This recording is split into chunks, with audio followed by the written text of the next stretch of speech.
Between high-ranking members of the royal family are growing this morning. The Queen now reportedly deeply upset by her grandson Prince Harry's very personal criticisms. For more, we're joined by ITV News royal editor Chris Shipp in London. Chris, always good to talk to you. The Princess Oprah documentary seems to have caused a bit of a stir. Yeah, you know, the Queen's been through quite a lot, hasn't she, in the past 6 weeks or so, ever since the funeral of Prince Philip. And, you know, the first Oprah interview, the one we had, the one I call the bombshell interview, was sort of staggering for so many reasons because of all the accusations that Harry and Meghan were throwing at the royal family. But this latest series Harry has done with Oprah is all on mental health. I've called it Oprah 2.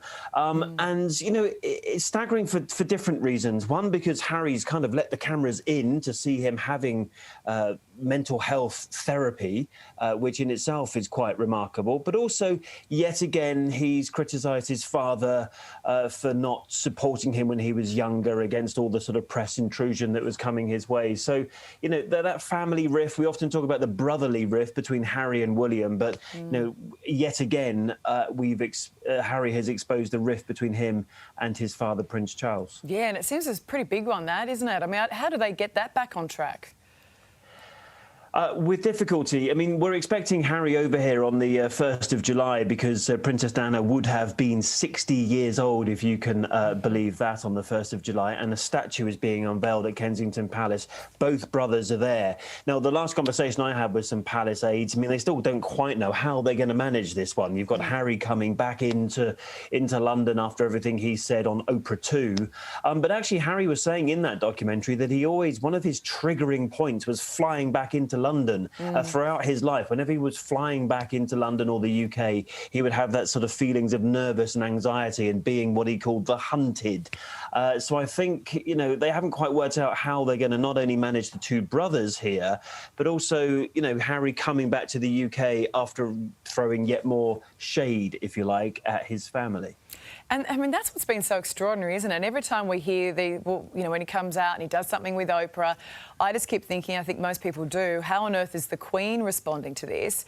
I mean, if Harry knows that he's hurting his grandmother, why does he keep giving these interviews? I mean, he left the UK because he wanted to get away from the press and all the scrutiny, yet he can't help being the headline. Yeah, there are some people who are now accusing Harry of invading his own privacy by doing what he's been doing with Oprah. But there's the Queen. You saw her. She was on an aircraft carrier, HMS Queen Elizabeth, named after herself, at the weekend. And, you know, like I say, she is having to deal with a lot of dirty laundry, shall we say, being aired in the public domain by members of her family. And that's a pretty tough thing to be doing at the age that she is now of 95. You know, everything that Harry has said about his brother and about his father, I mean, that must, for her, to be very difficult. But as ever, as we kind of expect from the Queen, she's kind of getting on with the job. She was out on this aircraft carrier on Saturday before dispatching it on its maiden voyage off to the China seas. But for the Queen, I think a lot of people have a great deal of sympathy for her, given everything that Harry keeps saying, be it in podcasts or be it in these interview series that he's doing with Oprah Winfrey. He's got to run out of stuff to say soon, surely. Chris, always good to talk to you. Thanks for coming on this morning.